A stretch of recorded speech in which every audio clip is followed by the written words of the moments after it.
Wanna ride me, catch about me, go get out me, yeah. Shawty, I'm a riding G, I'm a dying piece, I'm a ride. Ladies and gents, welcome back to episode number 2 of the Cod Pod. Today, I'm joined by my co-host, Aaron. Unfortunately, Ash was not able to make it today. He's ill, so hopefully he gets well soon, and hopefully he's back for next week. We're also joined by the Cod Pod's first guest, and what a guest he is to have today. We're joined by Connor Mez, so the the former owner of Future Gaming and the newly found Codcaster. So welcome, gents. How are we all doing today? I'm good, man. How are you? Mad gas. It sounded really weird to hear the former owner for. Yeah, man. Like it's mad, bro. We'll talk about that in a bit. But before we get into today's podcast, let me just quickly run through everywhere that you can find us. So the podcast will be live on YouTube at 7:30. It'll also be live at some point after that on Spotify. It will definitely be up though on the same day. So you can always find us on a Sunday. The Twitter page is at the OG Cod Pod and Instagram via at the Cod Pod. And if you want to be involved, in the podcast, whether you want to appear or you've got questions for the host or the guests, make sure to use hashtag the Cod Pod on Twitter. You can also just at the org or even message us on Instagram. We definitely do want you guys to be involved in this. Let's go. And any links, if you're watching this on YouTube, all of our links to our socials are all in the description below. And then the second thing before we get into the podcast is, from me personally, I'm sure Aaron, you'll want to say something on this as well. But we released our first podcast last week. I think we're up to about 50 listens on Spotify, so not great, but we didn't really push the Spotify thing out there. But YouTube, we're up to like 18 subs, 213 views on the video as it stands right now. And just massive support all over. Great messages coming in from people that have listened. So just want to say a massive thank you to all the support we've had since we released it. Absolutely, that's the biggest thing that I seen from it. The fact that people commented on the video, giving us feedback. Yeah, man. Like we spoke about, we never expected it to skyrocket with very one genre. Yeah. So you're not going to get the big numbers, but we're happy with the start. Yes, yeah, definitely. It's been a good start. Like you said, we never expected to release 2,000 on YouTube and 1 million views, but just the starting. For me, it's the messages, bro. Like I know Aaron, I think it was Ash actually. Sorry, got a message from one of our mates, Angus, who does a lot of driving for his job. And he listened to it and said, it was a really, really, really good listen. So hopefully this week we can do better. We can get, push it out to some more people and bring back some of the people that listened to the first one as well. Right. Definitely. So with all that being said, Connor, tell us a little bit about yourself. Like, who are you now? How did you get into, owning your org and codcasting? Just go for it. Yeah. So obviously I'm Connor Mez, real name Connor Meredith, 22 years old. I think I've been doing this gaming thing. I think it's literally just the generic story, you know what I mean? From when you just realise you started playing gaming from Xbox 360s, from the normal Xbox. Yeah. I think everybody just has the sort of same story when they got into gaming. You just started and you never stopped, really. So yeah. It was really that. And then I think it was around about Ghost, Call of Duty Ghost, I'd say, is when I started to venture more into like the game battle side, MIG, etc. And I thought, this is fun. And that's eventually where I met Penguin, a good friend of mine. Ash spoke about in the last podcast. Yeah. And I was running GBs with him, just playing some games, etc. And I then just came up with the idea, why don't we host tournaments? So pretty much what EG and ESPU and everyone does now. Yeah. I started off doing that with him. We called it Future Tourneys, and that was back in Call of Duty Ghosts. So we're just running tournaments, doing tournaments, setting up tournaments, literally just little stuff like, 2v2, 3v3s, just throughout the day stuff. I think we'd run about five tournaments a day, 2 tournaments at a different time. Like we all just look at one, he looks at one. And it was a lot of hard work, to be honest, which is essentially why I stopped it, because back then I didn't really have the facilities and I didn't really have the mindset to do it. So I sort of backed out from it. But then I thought, why not if I continue it? And then I look at this casting stuff, because then I was really looking up to people like Frizz, etc., and watching all the events. And I was thinking, that's just a crazy thing to do, like to just commentate over COD. And I thought, I'm going to give this a blast. So I started to attempt it. I started giving it a go, and I never actually streamed it back then. I used to have a blow the minds, a HD PVR. Yeah. I used to have a HD PVR, and I used to record YouTube videos with that, and I used to record all the podcasts and done. So back then, EEG and stuff wasn't where it was now. Obviously, they're well established now. So I'm glad that we've got these opportunities. But back then in Call of Duty Ghost, there wasn't really the main EU setting apart from game battles for tournaments. So and our tournaments at Future Tourneys wasn't like great anyway. It wasn't big. It wasn't nothing spectacular. So I then started to message a couple North American tournament host. What's the word? Yeah, hosts. Tournament host. I got confused then. Tournament host. I don't know if you remember him, like Caesar Tourneys and all that. I don't know if you heard of them. I've heard of Caesar Tourney. I think me and you spoke about this before because I know, like, obviously, I also want to get into casting because I just haven't got the time to put in as a player anymore. And you know, we've been the age that I am, the things that I've got with work, etc. Like, you know, you'd hope that you become, you know, professional, earning something from streaming so you can support yourself before you get to about 22 years old, which is where I am now. And you know, but I think we spoke about it before because I obviously tried out to just fill in with you on a couple of the EEG streams. Yeah. And you mentioned Caesar Tourneys to me then. So, So it was with them. And then I started to message all different companies. I was just basically saying, like, you know, I'd love to record these semi-finals, these finals. I don't want pain. I don't want nothing out of it. I just fun of it, to be honest. And then literally. And then a few of them was like, yeah, that's completely fine. But obviously back then I was in college, so to me it was more of a grind because it's North American and you know it's like 2 a.m. So I was up at like 2 a.m. casting the finals, like whispering into my mic so like I wouldn't wake any of my family members up. And so I'm just whispering, trying to get it all out, obviously trying to make sure it's all clear as well. And I was solo casting then as well because obviously I didn't, you know, I wasn't fully aware of what like the normal identities of casting was. So I was just doing it on my own, doing it for the experience, and doing like 2 a.m. to like 4 a.m, then going to sleep, getting up for college, all that stuff. So that was the grind. And then like towards the end of Ghost, I just sort of stopped and fell out of it. And then I think moving prior to that, I completely left. Like, and then I want to say around, I'm not sure what game it was. I brought it back for like, I think me and Jordan just spoke and said, you know, let's just try to do some more tourneys. I can't remember what game it was, but we brought it back. And then obviously this is when EEG, ESP, everybody was out there now. So for us, it was just more of a harder business to try and compete in. So, and obviously with us being out of the game for so long, it was like, is there a point in this? And obviously we just seen it as it wasn't. So we sort of stopped it.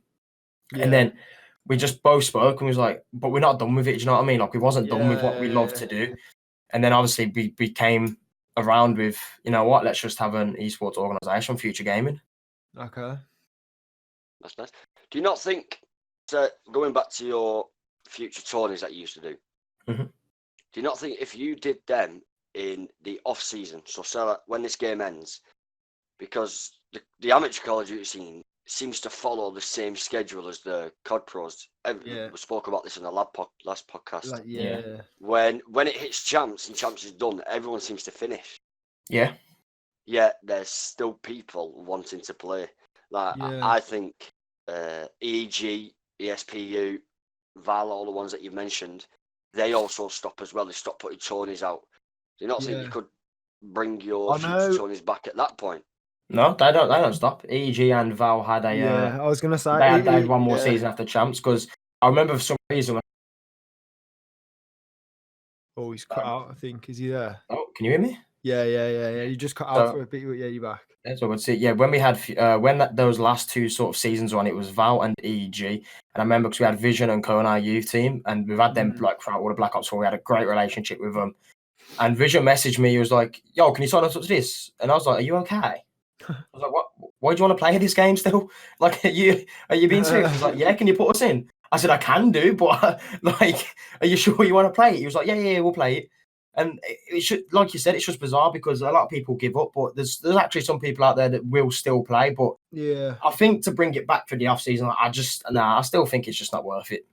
No, I know. Is it Hitch or someone like that do Hitch? The TST summertime. Yeah. I think they do the throwback tournaments in the off season. They had the actual LAN though. Oh, do that? Oh man. Yeah, I've they had never an really actual watched LAN it, for just Black heard Ops about 2. it. I think Did it you was not Black Ops watch it? 2. Well, yeah, it was Black Ops. I didn't. Yeah. I heard it's about mad. it. I never It's mad. watched it, bro. No, I never watched it. Because Yeah. they had the old complexity team. Yeah, it was Oh, Crimson, right, okay. Karma, Clayster, Krim. Karma, and Was it Krim? yeah, it was Cream. Crim, Yeah, yeah. Clay, Karma, and somebody else. Wasn't TP, Might was have it? been X. Might have been X. No. Oh, yeah, it could have Oh, been, yeah, actually. yeah. Might would have been, Um, wouldn't it? Yeah. But and yeah, I don't mean, think- carry on. I don't. They won it, didn't they? But Yeah. I'm sure it was someone like Nelson, B Nelly Nelson, he was first on 100 Thieves. He was one of the first members of 100 Thieves. He was on it, and he went on some mad run on it, and not a lot of people expected it. Expect the unexpected. Absolutely. Especially on an old game like that. Yeah.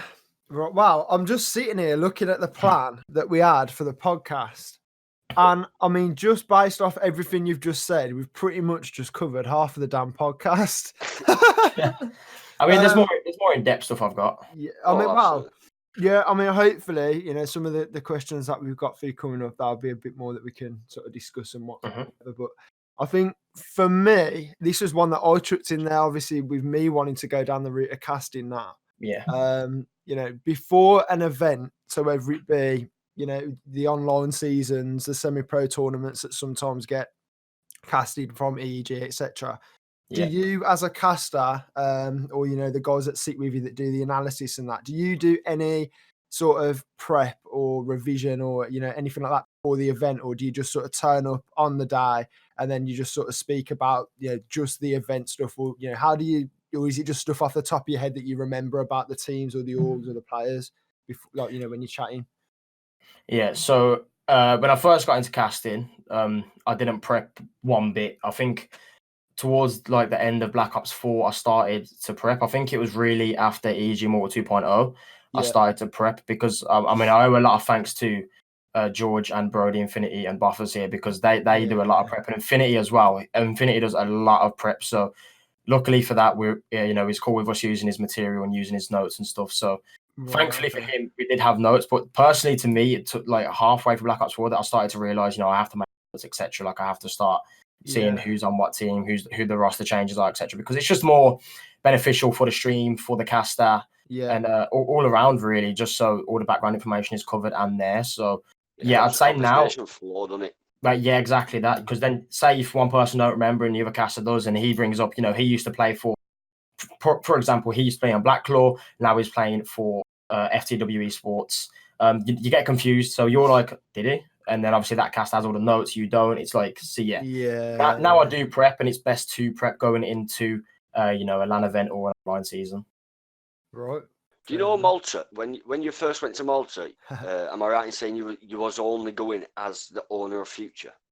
What 1.0, the first ever I one? think it was it was the one that you ended up casting. They had a caster on the first day. Casting. Yeah. I'm sure you was only went as the owner, didn't you? Yeah. So the story behind this is quite bizarre. That was such a stressful event for me. Like, obviously, for it being the first, I don't want to say the first proper event I took a team to, but it was the most organised I've been taking a team to. Yeah. So we get there. I brought my ticket off Cynatic, who used to Aftershock. Yeah. Esports. I brought my ticket off him, so I've got to the door, and I ain't got no barcode on my ticket, and it's somewhere deep in his email. He's already gone. So me and my team are standing there. So I've had to find Ruben Randu. And I'm about to be like, look, I brought this ticket off him. He can confirm, etc. But I ain't got the barcode. So it was about 20 minutes to a half hour of him having to go through his email to find the barcode. And obviously, I'm praying he's got the barcode because I've put all the money in, etc. My players have put all the money in, etc. to get there. Yeah. So we was hoping, please have that barcode. Turns up he did. Eventually, it's all nice and sorted. Then the players started warming up, etc. And then to me, it was just basically being there as an owner, not coach, but just an owner realistically, and I was just there for the guys, got what they needed, helped them where they needed as well. And it come around because I only had one caster, that Jamar. So he was the only one casting. He was solo casting as well, which obviously I spoke about earlier. It's not fun to do now, especially at this level we're at. Yeah. So he was solo casting, and obviously I think Ruben and was looking for like someone to co-cast with him. And I'm not actually sure who mentioned it. I think it might have been Penguin or someone else. They mentioned to Randu that I used to cast a bit back in the day, and obviously Yeah. Randu then come to me, he's like, "Can you cast?"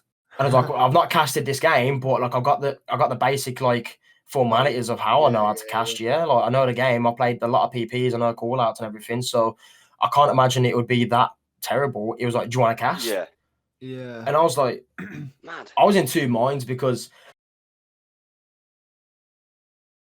you have to take whatever opportunity gets given to you, and you have to take it with both hands. But back then, I wasn't that person. I was more. I wouldn't say shy, but I wasn't more out there to what I am now. Like I don't mind getting my face out there, getting my name and my voice out there. But back then, I wasn't that person. So I was in two minds. Like, do I want to do this? Because they was pulling in like 1.2 viewers. To me, I'm nobody. I'm just the owner of Future, and I'm about to get on and cast, and I haven't casted since Ghosts. So I'm thinking, I don't want to make a mess of it. Yeah. So I just thought, I thought you did well. Thank you, I appreciate that. So I thought about it overnight, and I was just talking to Jordan and FaZe. I had them in the room. I said, "Should I do it?" And I was like, "Well, you're not going to lose nothing, are you?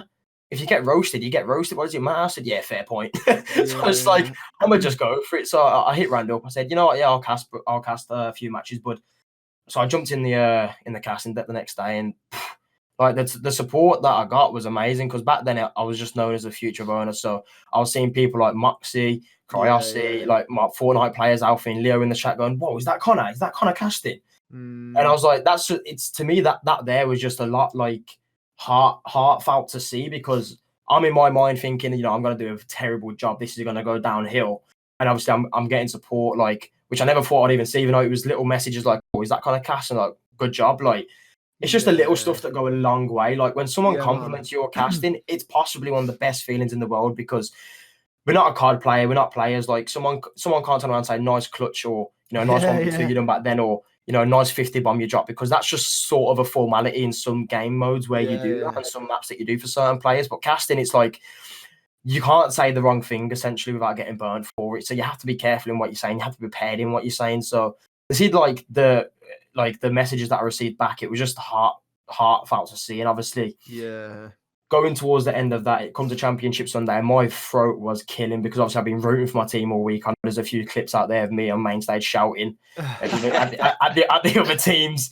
That was a wild event. But I said to Randu, like, out of curiosity, am I going to get paid for this? And he was like, "Obviously we can't pay, because we've not had a contract. We haven't actually spoken about anything." I said, "No, I'm fine with 100%. I'm fine with that." Like, then he goes to me, "Can you stream? Can you stream at home?" And I was like, "Yeah, I stream most of the time. I stream on the Future channel. I do all the Future stuff." He was like, "But do you want to cast season 1?" And I was like, I said, "Is that paid?" He's like, "Yeah, of course it's paid." I said, "Whoa." I said, "Okay then." And he's like, "Okay, great. We'll talk when you're home." So come home. I got a message off him. He was like, "Oh, season 1's coming up. I've got you in." I was like, "Sweet." And then obviously at that point that's where I met Brody and George. He's like, "I'm also getting Infinity and Buffers." Now I obviously already know who these were. These are well-established casters to me back then in the AM scene. And he got them in, and then that's realistically where the ball got rolling. And I owe a lot to George and Brody, because I wouldn't be where I am now without those two, and without Randu getting them in, because they have helped me a lot. Just bouncing ideas. So that's realistically how it just come about, and how I'm now casting for all these different companies, and obviously for EG. Yeah, man, it's good. Yeah, I know. I don't know which one of the two it was. It could have even been both of them. I used to watch. I'm just trying to think now. It could have been World War II, Val League. I did both. I don't know if you know this, Connor, but did both of them used to cash for the Val League? Yeah, they did, didn't they? I thought they did, because I knew them like coming into this game. Well, it was actually Black Ops 4, and then I seen the ESPU, because I never knew about the ESPU league before last year. And then last year it come up, and it was like, "Oh yeah, Infinity and Buffers are casting." I was like, "Oh shit!" I was like, "Them they used to cast the Val League," and then obviously, like Aaron said, I think it literally was the first EG event, and I might have misheard the name. Was it Jordan? You said he was casting on his own. Jamal. So Jamal was casting on his own on the first start of the event. And it was like, we were sitting here watching at home, and we was like, "Oh man, this guy's struggling on his own," because it is difficult to cast like just solo on your own, because you have to fill the gap. You don't get time to just sit there and not say anything. Like you have to just constantly keep talking, as you would probably agree yourself. And then obviously the second day you turned up, and me and Aaron, and that was like, oh, we was like, this is mad. And then obviously like Future did pretty well that event there, didn't they, as well? No, we got rounded in the bracket. Oh, did ya? Oh, it was 2.0. We placed first. Oh, okay. Yeah. Wasn't it 2.0 as well? You had that incident with Robbie B. Robbie B, yeah. Rob Star. I'm sure you expected this to come up. Yeah, I knew I seen a video this was of never my guy going to slip rallying, away. rallying about. Yeah, so with this one, this is quite a funny one. Like, obviously at the time it wasn't funny, but yeah, when you look back back at it, I'm like, yeah. oh, it was hilarious, and I was stressing to how, like, I'll get into it later. But so what happened was obviously 2.0. Now this was the first official LAN event I'm casting now, like in my career. I'm like, EG have announced it. I'm casting for EG. Like, it's not just I'm there and I'm, they need help. I'm casting now for 2.0 with Brody and George. Get there within the Friday, like the first day, Friday. Like, matches haven't even started. I think it's like half hour until matches start. Yeah. So you had like the game, like the Call of Duty Center, and then in the back you had the gamers. I think it's gamers. The like center they had where there's just like little games, little gadgets and stuff you can have, and bikes, obviously, as Robstar likes. And so we're in the casting deck. We're doing sound check, mic check, and one of the gamers owners have come in, and he's gone to Randu. He's gone Future out. So I'm like, what? What? Say that again. He's like, Future not playing. So I'm saying to Randu, what's happened? And he's like, I don't know. Let me find out. Gone on Twitter. Next thing you know, I'm seeing Robstar go 70 miles per hour into a desk full of stuff. Yeah. So at this point, I'm like, oh my God. And then obviously, thank you to Randu. Randu talked him down. He was like, the team can play, but Robstar can't. Yeah. Robstar can't play. So at this point, I'm thinking now, oh my God. Because now I'm fuming because not only the money I put in, it's being torched. Yeah. I'm going to have to now pick up and play, and I'm not going to be able to cast. And then that's torching now my personal career and my personal agendas. Definitely. Yeah, so I was fuming, and obviously we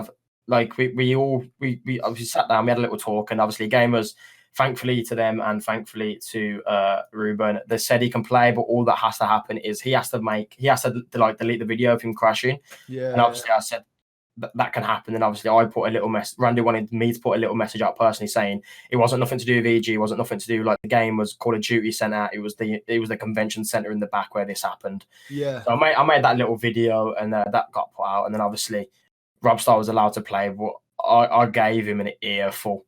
I gave him an earful. Scanning everyone was inside, and I said to Afro, I said, bring him around the side entrance, because obviously we weren't allowed to walk through the convention center. Yeah. And I walked, like, Astro's in my Afro, and he's walking outside. I said to Robstar, I said, yo, this isn't on, because if this was to get of a worse situation, you've now jeopardized my personal agenda, my personal career, my business relationships with EG. Yeah.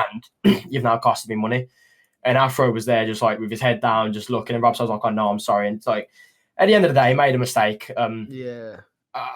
It is what it is. Like, maybe it's a fault on both sides. He shouldn't have been allowed on the bike without a license, because he was 17 at the time. He didn't have a license. Yeah. Maybe that's something they should have checked. But it's all water under the bridge now. It got finished. It got ended with. So thankfully that no one was hurt in the process, and Rob's Understudy done wrong. Yeah, I mean, obviously you two understand. It was a massive weight lifted off my shoulder. I mean, just to touch on that, obviously this isn't necessarily a question, and we will move on. But I know we do have a few listeners that don't necessarily follow the AM scene, or don't necessarily follow Call of Duty at all. So those that are listening, just to go back through that, basically there's a tournament, an event held in Malta, where one of the team's players, which was actually owned by Connor at the time, he somehow managed to hire this, like, it was like a bike, wasn't it, like a motorbike, but not mad powerful, but enough to be able to do some decent speed on. So he hired this bike inside a convention center, which was also part of the same halls as where the event was being held. And he ended up driving that fast through the event that he couldn't stop. That he actually it's laughable now, but I could put myself in your shoes, Connor. That was it wasn't. Head would have fell off. it really wasn't a fun time. But obviously, as I said, game was come around, and they was to shout out for the help they gave me as well during that time, because I was stressed to the max. No, we was willing, like we was sitting in the convention center with the 4 players, and we were saying that we've got to fly so and so out right now because I'm not playing. I'm not missing this opportunity because someone wants to be an idiot. We're flying someone out, and they can stay wherever. I don't care, but fly them out. Yeah. But obviously, luckily, he was allowed back in. Who was it that you beat in your group? Who finished below you in your group? Everybody. Yes. We beat everybody in our group. In our group stage, I can't. Radiant. That's only literally the one. That's the formidable. That's only the formidable name that I remember from our group. Once you beat Radiant, the chat went off. Like, because I believe it was. Yeah, because it was best of 3, and I think it went gridlock control, and it was literally round 5, and I think it was MVP Josh. He clutched up with the ICR. I think 2 people, the rest of the team pushed forward in a 5v5 like death situation, and they got the win. And obviously for me, that was a great feeling. Roster that was Radiant, then that Gizmo, etc. Cyan, it was a great team, and they won basically most of the online stuff. Obviously Blackpool there as well, but we come out on top in the pools, beat them, and then obviously when we got into bracket play, we was in the losers final against Radiant, and we was up 2-1, and we was in the last hard point of what should have been last hard point. We choked the 100-point lead, and Radiant come back and then took the series. Oh. I think when you choke something like that as a team, no matter what, it has an effect on you. Yeah, it does. 100%. It was tough to see, but it is what it is. Like that's the one thing I don't miss. Just that anxious feeling of watching like my team play. That's just a horrible feeling. Like I said, did you ever cast over your own team? I casted every main stage game that thingy, which wasn't like kind of bias situation. It wasn't planned to do that. It was just how the casting schedule felt and how we put the teams on. So we had, I think we've seen. Go on. Good night. Go on. I think we've seen the main stage twice. Then it fell into my bracket, and then obviously the losers final. George and Brody were doing the grand final. So if it was Future that ended up in the losers final, I was going to cast it inevitably anyway. So I ended up casting them twice, and 1.0 I didn't cast them at all. I refused to cast them because one, I wasn't an actual caster then. I wasn't a confirmed caster. And obviously then I was just helping out. So if I was on stream, I wouldn't trust myself with my first bit of casting coming back to not be biased. And obviously I'm not going to give myself that name. So I sort of backed away from doing it at 1.0. That's a very good call, because I wouldn't have been able to do it either. I'd have gone ham with my own team. Yeah. Yeah, I mean, there's some points where, there's some points where, I have been biased, and I've said, not essentially saying something that I shouldn't have, but I'll probably towards like watching my team side more than the others. And obviously it's just an easy mistake to make. It's not like I'm doing it on purpose. It's just the fact I'm there watching them, so my mind's on them while casting. But obviously, like, I think after 2.0, I sort of like I distanced myself a lot with my COD teams. And obviously when I was working, because Henk was the other owner of Future, then I let Henk mainly take over. Like I let Henk take over Call of Duty and everything, etc. Because I knew I had to distance myself if I wanted to see a career in my media, like in my own media lifestyle. So I know I had to distance myself, and I did that. But long story short, Future just ended in the end. So well, I was gonna get into these. Was there any reason other than the fact that you wanted to obviously focus on your casting career now? Was there any other reasons as to why the whole Future thing? You basically closed it all down and that was that.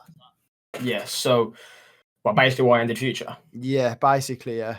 Yeah. So I mean, no one's ever heard this, apart from the close people. But yeah. So Future, it was a big part of my life. Like like.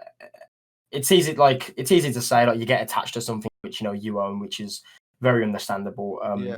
It was a big part of my life from Future tourneys. I still felt like a great thing with it, and then moving to an organisation, I felt like a great thing with it as well. Yeah. I'm thankful for the friends I made over the years while owning it. The friends I've still got now. Like, some of my best friends from gaming are from Future, so it's just allowed me to meet a lot of cool people and help a lot of people out who needed it. And I've got like a lot of friends that I talk to, and still to this day, for example, Charlie, who used to play for he used to play with Curran, I think, in World War II under Future. Yeah. he always thanks me a lot because back then I think he was 15 or something. No, he wasn't. He was 17. What I'm saying, because he went LAN. He was 17, and he to this day still thanks me a lot, and it's just so humbling for me to hear. Like, I've helped him in a certain way, and it's a good feeling for me because it feels like it all wasn't a waste. But essentially, coming towards the end, Henk sort of had his own personal issues. And obviously, he was my other owner. He was giving his 50%. I was giving my 50%. Yeah. Obviously, he had personal issues, which that's his business. He said to me, like, listen, I got to step out for a bit, and I've said, bro, obviously I knew the reasons. I said to him, I completely understand why, bro. Obviously, take as long as you need. Do what you've got to do. I'll be here when you get back. That your space is waiting for you when you get back. Just go and do what you've got to do. Yeah, sort your stuff So out, so Henk sort of, when he left, he started to deal with his own stuff, started to do streaming and competing again. Then I was looking for another owner, for investor, social media manager, like everything at that point sort of just went downhill. And I would be lying if I said I didn't fall out of love with it towards the end, because I did.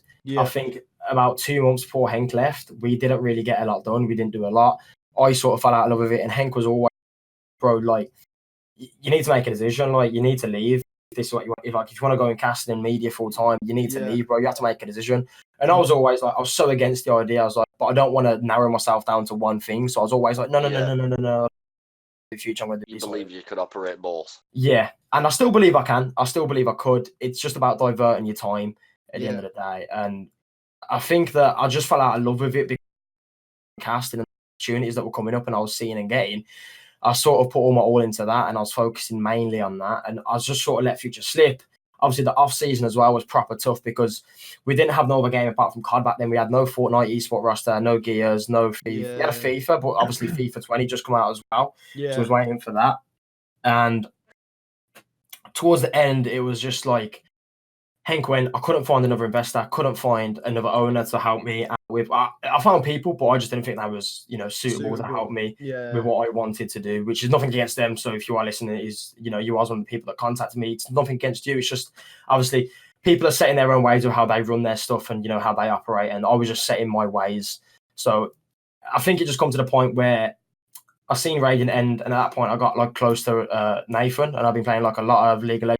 And we're growing close as mates. And I sort of just asked him on his advice. I said, like, what should I do here? Because I've got these opportunities coming up. I don't think that right now Future is where my heart's at. And I think I found, like, personally to me, I found more success in casting and hosting podcasts, etc., than I have in Future. And it's not about a money thing. It's just about a success thing and how I feel about myself. Like, when I cast and I see some good come back, I feel absolutely great about myself. But when like a team would win or would win a match on COD or something, you get great feedback, but it's like, I haven't done that. I've simply just entered a league for the team and I've made sure they've played. Like, I ain't done nothing to get that. And I think now in these days, it's a lot harder to make it in organization owning. Like, it's a lot harder for your organization to make it and grow and be a formidable, successful organization than it is to get into media and casting and stuff. So, at the end of the day, I'm 22 years old. Like, you got to start to pick a route. Like, I can't spend my whole life trying to do this, and it might not work out. And I've found great success in casting. So it got to the point where I was just like, okay, like, I'm done with Future now. I'm done with this. I need to get out. I need to go into casting. And one thing that really spiked me to this, obviously coming to this decision, it was talking to Nathan, obviously talking to Jordan, as he's been there for me as always. He's always been in Future. He's always had his input as well. And obviously, then I spoke to Jamie, who owns Socially, and obviously he owns the Pushing Media, who I work for now.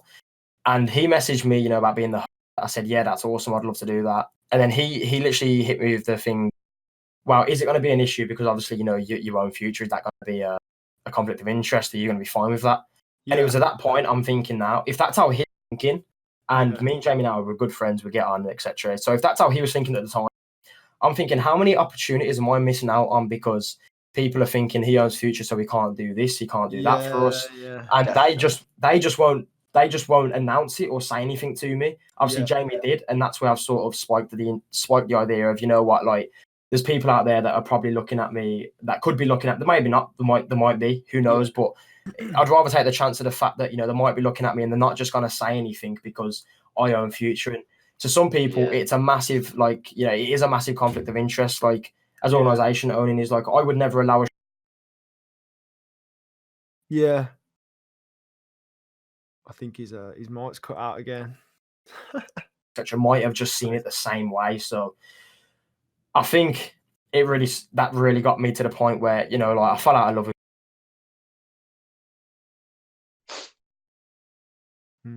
to go You're back gone. with, you know, like say Henk come back and, you know, my love was there for it. I think I could go back and do it, and, you know, we could do great things. We had a lot of great plans for content, but it was always tomorrow. It was always, we'll do this next week. It was always, we're waiting on this person, we're waiting on that person. And at that point, I was just like, you know what, I'm sort of done with it now. I think if I put all into casting and media, I can find great success. And I mean, since ending Future Gaming, I've now signed with EG for the first season. I'm doing EG Mortal 3.0, the LAN event, in literally the next 2 weeks. Let's go. I literally fly on the 13th. So in 12 days, 13 days, I fly to Malta.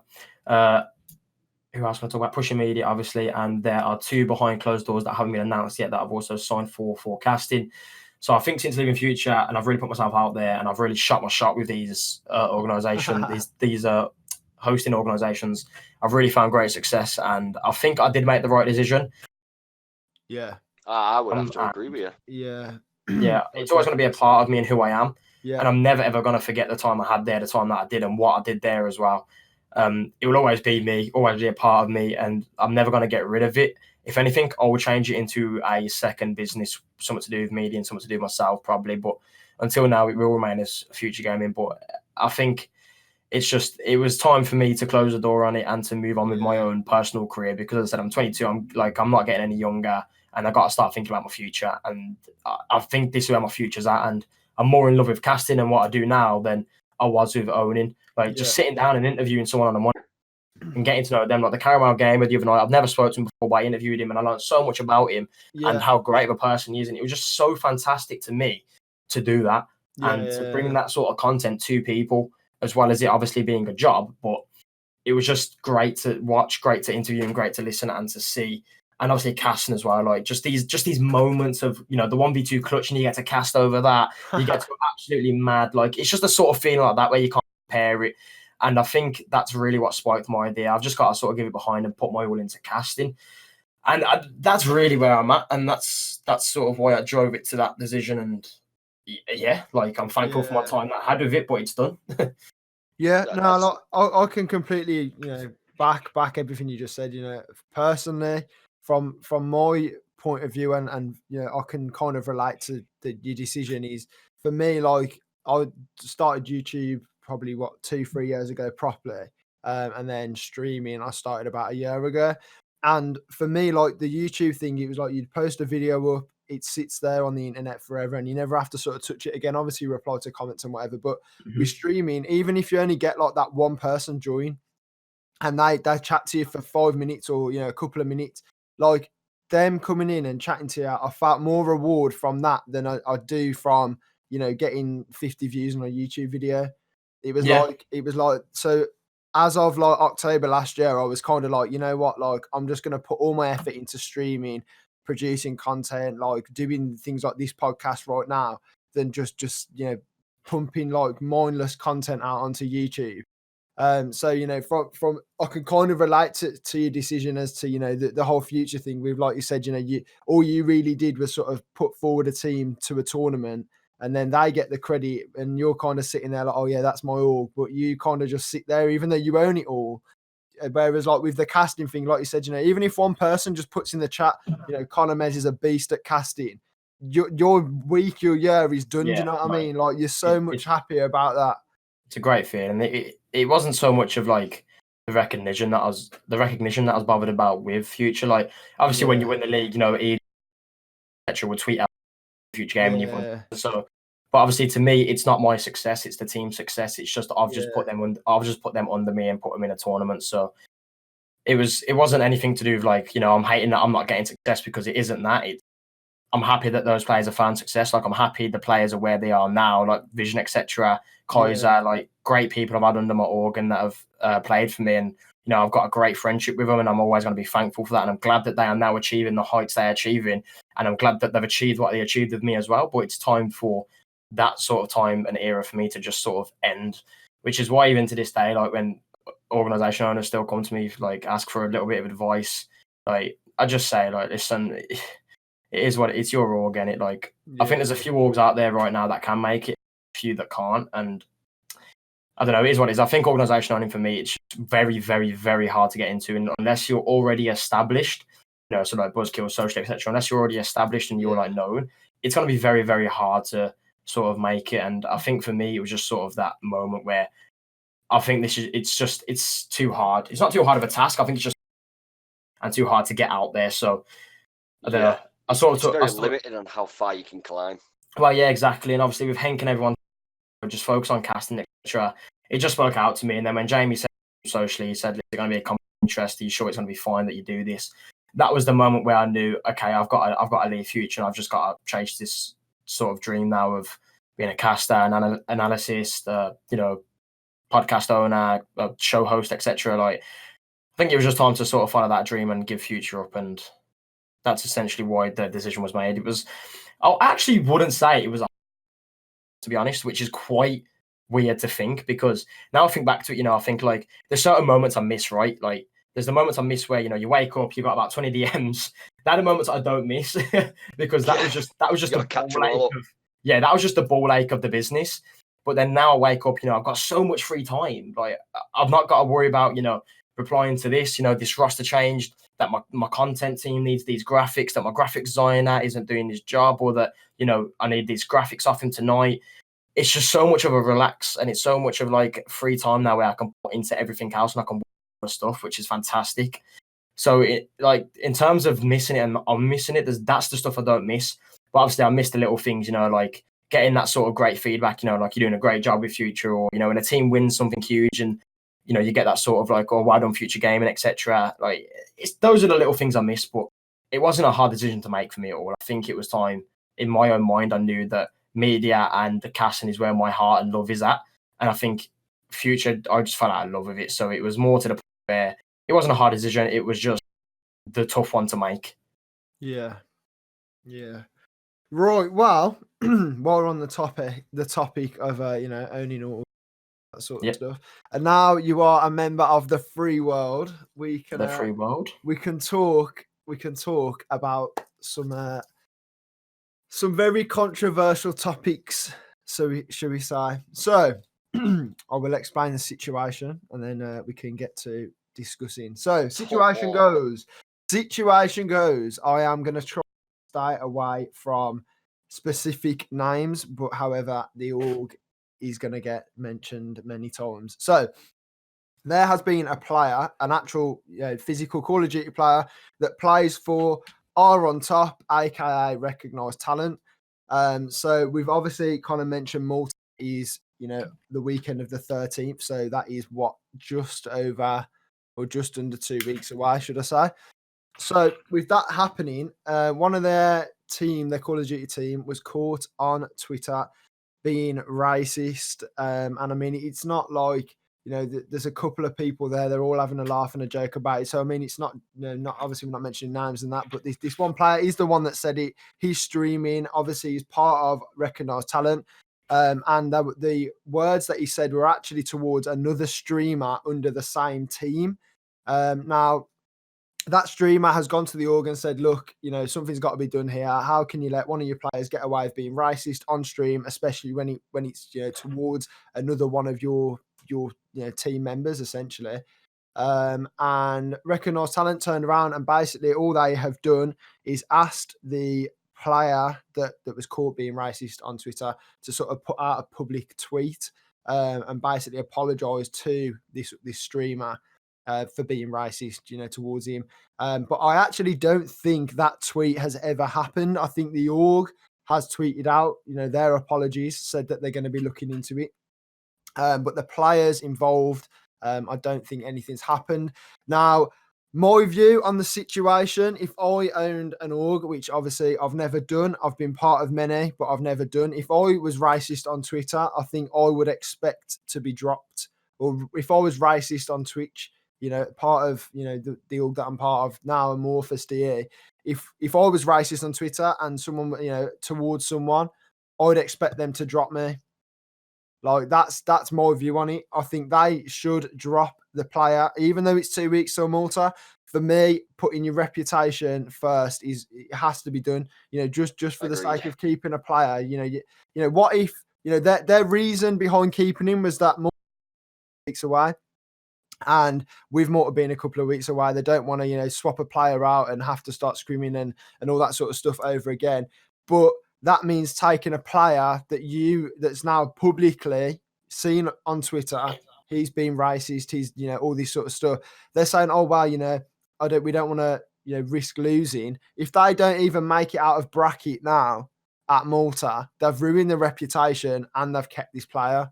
For me, I think that player needs to go. They need to pick somebody. I mean, they've got 2 weeks. It's only changing one player. I know it does affect a lot. It's not like they're changing 3 or the whole roster. It is really only one player. Connor, you filled in for Future at the first event, and okay, maybe it didn't go so great, but you still did it. Do you know what I mean? No, I never filled in. Oh, did you not fill in? No, they let him play. We just had to say sorry. Yeah.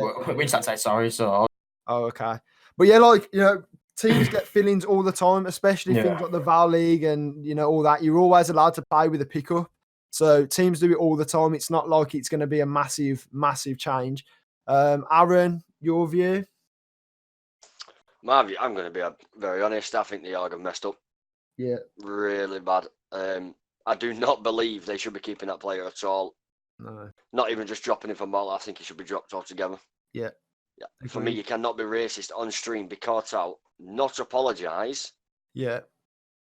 And then still be attending lands under that organisation. Yeah. I mean, it's not just a reputation, it's the morals that the org stand by. The message they're putting out is whatever their players do, it doesn't matter.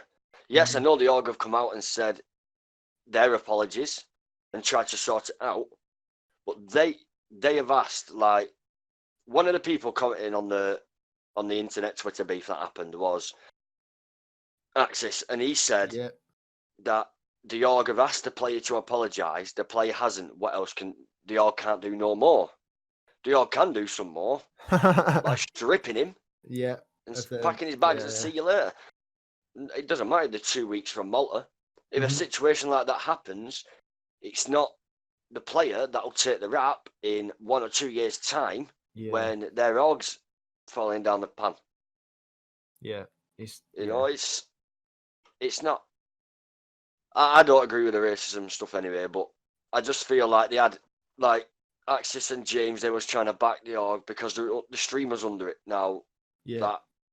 That player who tried to express his feelings because it was him that was attacked. It was in a lose-lose battle in that Twitter rant because everybody was backing Arty on top. So I put my points across and I explain what I think. Now I'm going through it and I can't find my replies, whether they've been deleted or not. I think the thread's completely gone. Yeah, while Connor was talking, I was trying to find it. When I see this, it says this tweet is unavailable, so I think the org have seen me replies and deleted them. Which, to me, if that is the case, to me that proves that the org know they're in the wrong and they're still choosing not to do anything about it. Yeah, definitely. It's bad. Connor, your point on it? It's it's look. I've had people under me in the past, and I've shown racism, and it's been publicly seen, been publicly announced, been publicly caught out. Obviously, to me, I got rid of them, but I think it's really, really, realistically up to the org owner and what he wants, like his org. Personally, to me, I would get rid of him. But one thing I will say is, if you're making a career out of what you want to do, so competing, streaming, content, casting, whatever it is, like that one thing that you say will haunt you forever. Like, there's opportunities there that he could possibly have tarnished because of what he said. So I think for me, it's what Arty on top want to do. It's like if they want to get rid of him, they can. If they don't, they don't. But personally, to me, I'd get rid of him. It's not a good look, and it's not how an organisation should be run. But it's up to him how he wants to run his org at the end of the day. Like, I think it's a massive no-go, as you guys have said. Like, it's not portraying a good look for the org, and obviously for himself, like representing himself as well. But I don't know. You got to look at it the other way as well. I think if this was to happen to them, so if say it was another org saying that to his player, you can guarantee that Arty on top would be in that in that organisation's DM saying get rid of this player now because he's portrayed racism to our player. Yeah. 100%. So I think when it's one of their own and when it's one of your own, it's different. But to me, it's no different because I've had to get rid of people in the past before for portraying racism, and it's really just not unlike. Nah. You can't be doing that because say he goes to CDL and one person finds that clip and sends it forward to his team, he will be instantly gone. Yeah. Instantly gone. And that's just how this industry works. You can't be saying stuff like that and get it. And if Arty on top want to allow it, that's their call, but it's not a good look. It's not a good look at all. And the thing is, like you just mentioned, you see it now, people outside of Call of Duty, years and 10 years ago, posted something on Facebook that was slightly racist or slightly controversial, and you'll see them, announce to go into, I don't know, like, oh, I'm a celebrity, get me out of here or something, and then it's like, oh, they're no longer able to go in because they put this on Twitter 5 years ago. Yeah, it was that YouTuber. It was Josh Maynard, one or Jack Maynard. Jack Maynard. Yeah, he tweeted some stuff, and literally like that. It's all TV show business. Yeah, this all show business. It's all online industry. It's all video industry. Yeah, and if you say stuff like that, it will come back to bite you in the ass. Like, imagine if I was to say something bad on stream and I get a CDL opportunity, one person has to send that in, and I have no opportunity no more. Your career's done. You have to be careful with what you say, and I don't know if Arty on top are trying to make it into an organisation in the top tier level, then I think they've got to be a bit more smart decision in their makings. Because does that make sense? Yeah. You know what I mean. You know what I mean. Anyway, but they got to just start thinking careful. I get it's 2 weeks out from Malta, but it depends what's more worth it. Your land win, or is it your reputation? But I don't know, because it might not be able to be. It might not blow up a thing. It might blow up to be a hot thing later on. Like, people won't forget it. They'll put it that way. So it's just how you want to look at it. If say in the long run, if they go on to win Malta, I'm not saying they are going to, but if they go on to win Malta, nobody's going to talk about them winning Malta. No. The talk is all going to be about they've gone and won Malta with a player who they've allowed to be racist. Yeah. And what like Connor was saying about if you get opportunities in the CDL, what was said is a player, and Arty on top has said his girlfriend is only with him for a green card. And her mum works in a warehouse or factory, whatever he said. However, what he needs to understand is the person who said that is if he ever gets a CDL chance, he's also going to need a visa. Yeah. Yeah. This is a very good point, actually. Yeah. To compete. Yeah. I think Go on. I think a way to look at it as well is, you don't want to copy nobody. That's understandable. You're not trying to be Optic, NRG. You're not trying to be Singularity, etc. You do your own thing on your own, or completely understandable. But you need to look at it, what these top tier level organizations are doing. Great example right now, Mutex. He wasn't even racist. What he said was completely out of line and completely out of order. He wasn't racist, though. Racism to me is a completely different scenario. It's a lot worse. I mean, obviously what Mutex said is horrible and it is very bad. Racism, though, towards actually saying it to somebody as well is really, really bad. Maybe you get caught up in the moment, you're not saying it to anybody and you just say it randomly. It's still bad, but, you're not actually saying it to someone, so it's not malicious. Yeah. But for example, what Mutex said was malicious. Maybe he didn't mean it, but it was still malicious as it was said to somebody. Yeah. That his opportunity has been stripped straight away from him. No second thoughts, no second guesses, straight away ripped from him.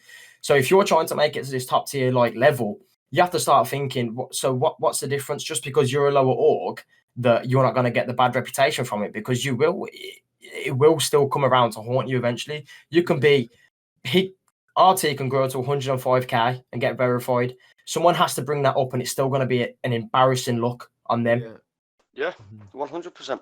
So it's just how they want to do it and how they want to run it, but it's up to them. I was watching I can't remember. I think it was a Twitch video yesterday. Just obviously, being a streamer and that, just trying to find, become a better person, be the best person that you can, and make sure your stream's always the best it can be. And one of the things that they were talking about is that, like, he basically said, not to go off topic too much, but he was basically saying that, before you start every stream, you should sit there and go, I can be a top tier streamer or player or whatever. Because nothing actually changes. Like, all that changes is you get more people following you, you get more people watching you live, and 100%. You might make a bit more money out of it than you do when you start. So for these orgs like our on top, they have to basically almost pretend that they've already made it, that you already are a top tier team. Oh, 100%. Nothing else changes. You get there, and like I said, you might have better sponsors who maybe pay you more money. But other than that, nothing changes. You'll still have players playing for you. You'll still have an image that needs to be upkept well. So like things like this, they can't stick. And it's like, if they do become big now, like you said, it only takes one person to bring up this topic again when they've got 200,000 followers, or however many they ever get. But for their whole reputation to be ruined again. And it's like, all they got to do is drop this player, which will take all the stress off them. The situation's dealt with, it's done.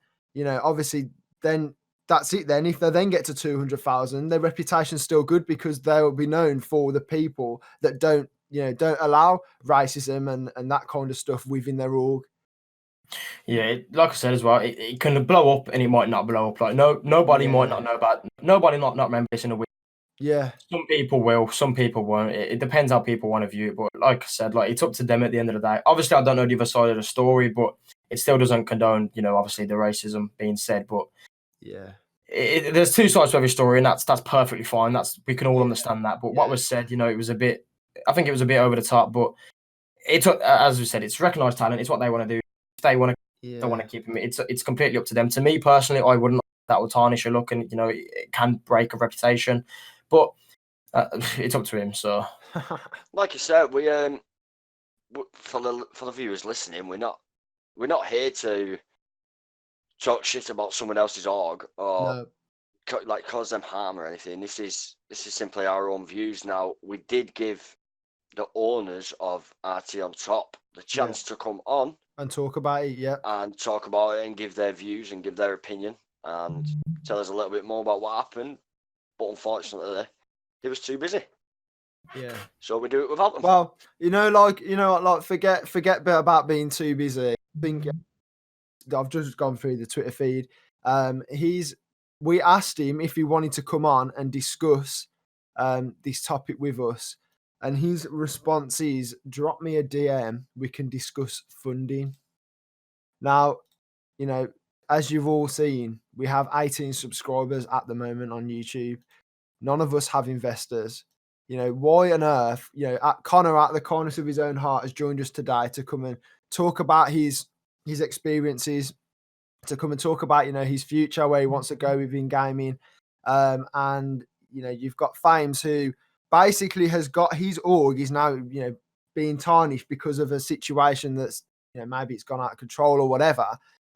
We give him the opportunity to come and talk about it, to squash it. And his first reaction was, "Oh, how much are you going to pay me?"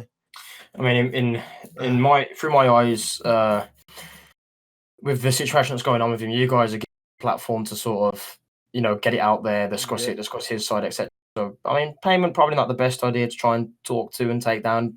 Probably just want to try and take the opportunity to, get your opportunity out, get your voice out there and be heard. But like I said, each their own at the end of the day. If that's how he wants to, proceed forward with what has happened, then it's completely up to him. Like, nothing against him. I think he's a great guy personally, but that's just not how personally, in my eyes, I would take that up. Like, that's not how I would, approach the situation. I would get rid of him personally, but each their own at the end of the day. It's completely his choice. So, yeah, right. Let's move on. Topic discussed. Let's move on. We got a couple of questions from Then we're going to discuss the new season 1 update, and then that will be the podcast done. So I'm going to start off. Boffers, I know a good friend of yours, Connor. He tweeted a video out of basically your ass looking like a squashy, bro. Like, I was really hoping that would never be seen again. So let's what had happened, and where was that in your life? Right. That was EG Mortar 2.0 in July. Obviously, it's a hot time for all these countries. Yep. So EG Mortar 2.0 flying there. We on the Thursday. To start off, the day was horrendous. So me, Infinity, Brody, and Nathan Nova, who was owner of Radiant then, was all flying from Birmingham Airport, and all of our flights at 6 a.m. Somehow, don't ask me how, I got booked on the 15-minute flight before the 6 o'clock flight. So all three of them was on the same flight, and I was on the 15-minute one earlier, which doesn't make sense to me, but it happened. And then they got delayed, but I wasn't sharing a room with them. I was sharing a room with the other owner of EG, Michael. Yeah. So I've landed, and he's texting me. He's going, "Bro, hurry up! I want to go to the beach." So I'm just like, I don't know if I can be asked. But so I've got to the hotel, and Michael was there, Remark's there, and so is Mizu, an admin of EG, who's also from Malta and a good friend of Randu's. And they're there in the room, they're waiting. So I'm getting changed, going to the beach just to chill out, etc. Nothing too hasty. Then obviously I didn't take sun cream, so I'm thinking it's not going to be bad. Like, surely it will not be that bad. And I'm out here for about 2 hours at the most. Yeah. So we see a peddler boat, and Remark being the man child that he is, he's like, "Bro, let's go on it." And I was like, okay, because I want to go on it too. I was like, yeah, go on then.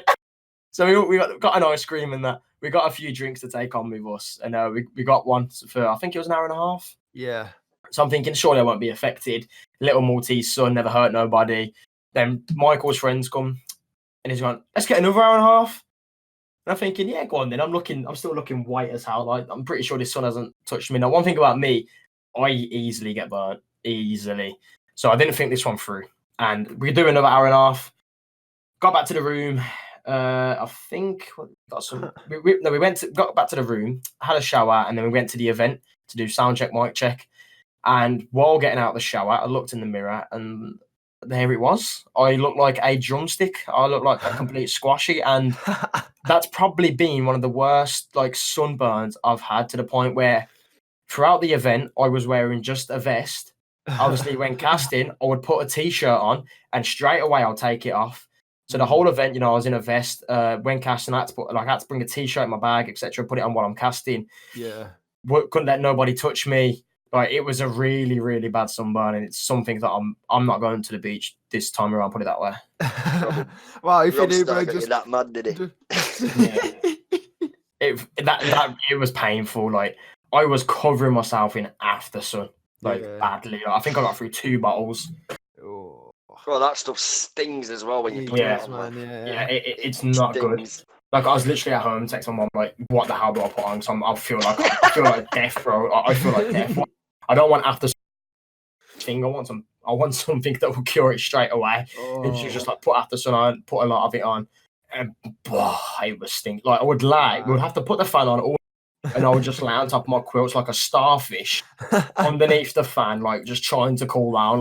Wasn't moving, wasn't rolling over, nothing. I couldn't. Hard to sleep. Everything. That was a bad experience. Jesus.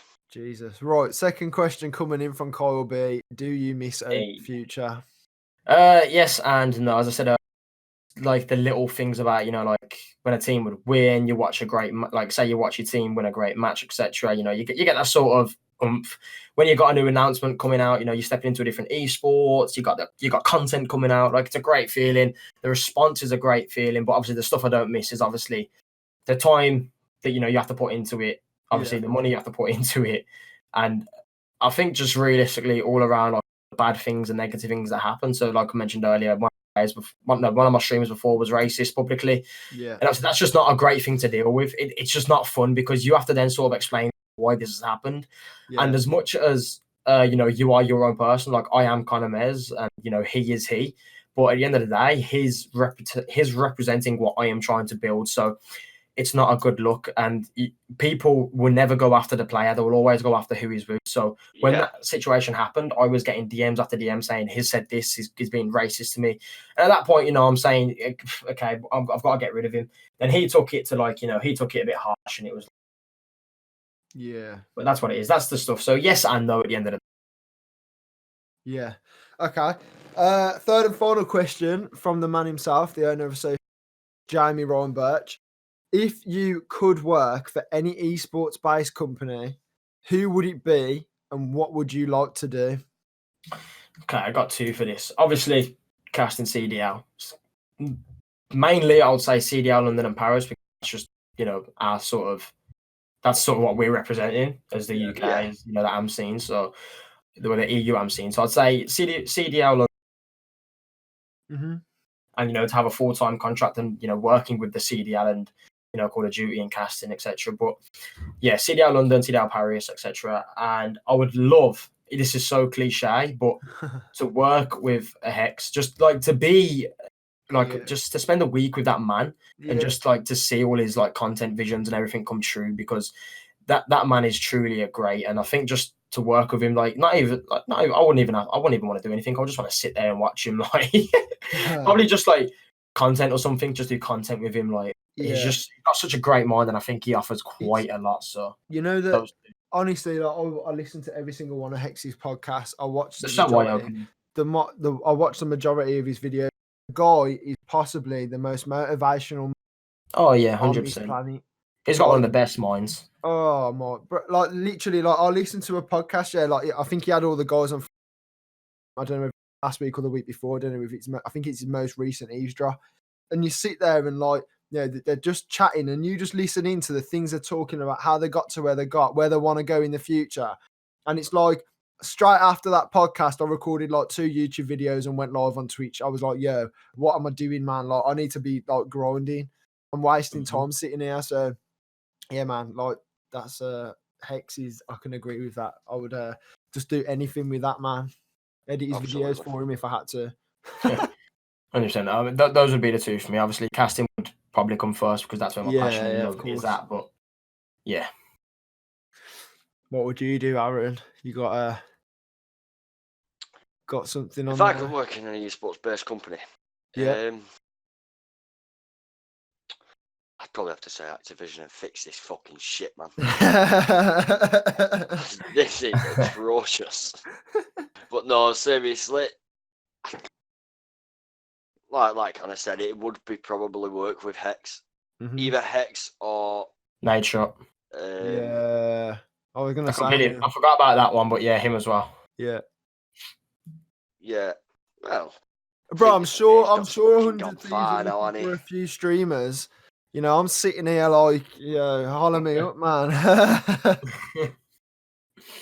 No, I'm just joking. I'd like to be involved, and it's not more or less work with. It's just to be around the environment of Scraps. Yeah. I think it'd just be class to be in the environment of him. Yeah. I think on the, I know you've got we're gonna have to round up in a bit. But on the topic of Scraps, it's nice to see a pro with the following that he's got. If you tweet something out and you copy him in it, or you at him in it, or you interact with him or whatever, he will always give you the time of day. Yeah, and the boys from Manchester. That's what I mean, bro. That's what I like about a lot of them, Scraps, Wilkin, Dylan, Tommy, etc. They all take their time out to respond, which is fantastic. Yeah. Obviously, it's understandable. Sometimes they don't get the time of day. They are busy. They are pros at the end of the day, but you do see them quite often replying, and it's just great to see, because just like where everybody is at now, it is where they come from. And another one, Kleenex, he just literally come from. I remember casting the EG, him in EG, and next thing you know, he's just gone to COD Champs and just destroyed it, and now he's playing for CDL. So it's just mad things to see like that. It's just little things like that. It's great to see how people still remain humble at the end of it all. Yeah. Oh yeah, it's good. Very much so.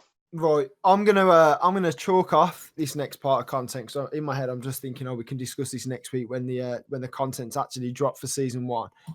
Next thing I want to talk about, and the final thing I want to talk about, because this is something that really winds me up. whilst we're on the topic of pros, that's where this is pointed at.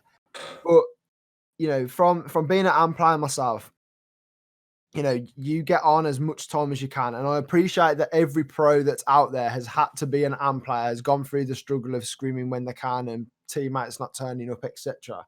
But then they get there, they become a pro, and they, you know, arrange a scrim for 2:00. And you see on Twitter, oh, because he didn't wake up, so he didn't scream. Like, I'm not being funny, yeah, like, they get paid what they get paid and all that, but that's their job. Like, if I didn't wake up for my job and didn't, like, I've got a straight disciplinary, man. Like, straight up, yeah, if I do that one more time, I'm done. I'm gone. My career's like, you know what I mean? And you hear it all the time. Oh, this team didn't turn up because one of their players was asleep, or like, oh, I don't know if you two got opinions on that, whether you can or can't talk about it. But I think for mine, what frustrates me is, which is what I'm going to put out there actually while sort of time, is what annoys me is with casting. So someone won't turn up, or we're always waiting for one player to join the game while we're trying to like cast, and it's just proper frustrating because at that point the stream is like, well, what are the casters doing? Why aren't the match started? Why aren't the stream started? It's out of our hands. Like that's something that is so uncontrollable for us, but we always get the stick for it, which is very annoying as casters. There's only so much content you can speak about before. That's what I mean. And obviously when we have to becomes dry. And when we have to run these long intermissions because players can't join us, or you know, someone's not on yet. Say for example, I think it was season 2, it was Saturday, we literally the first game on stream we was waiting.